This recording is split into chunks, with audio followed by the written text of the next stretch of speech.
G'day everybody, it's Major Anthony Nelson from Supertech Electronics, and today we're going to remove a 2017 i30 stereo. The tools you'll need today is a Phillips head screwdriver and a plastic spudger. Okay, let's get started.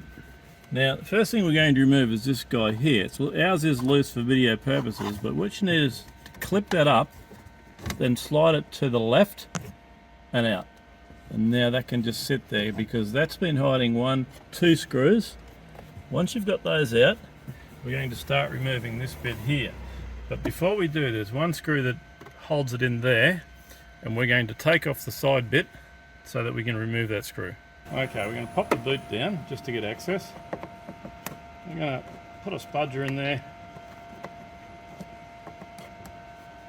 I'm going to pry that out, which should be just on clips.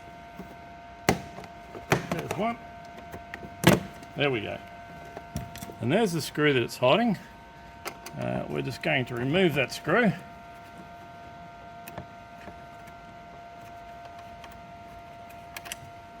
And this whole piece will come out. It's on clips too. We're going to start by peeling it there. And I'm just going to gently pry it along.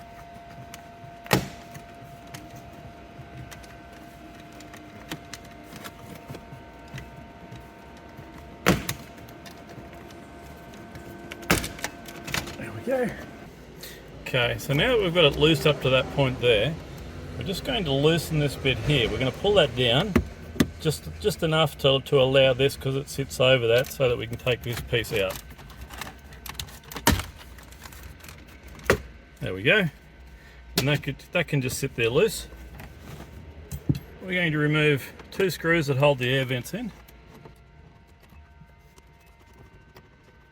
And that should allow us to get the air vents out.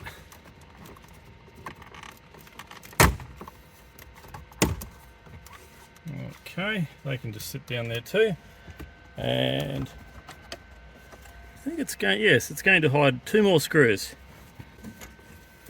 Okay, this guy should be ready to come out now. There will be electrical connections on the back of it, which we'll have to unplug. Grab it with both hands, slide it forward. And we're going to start unplugging things. Press the middle pin and pull it towards the front of the car. And that radio is ready to send off to Supertech Electronics for repair.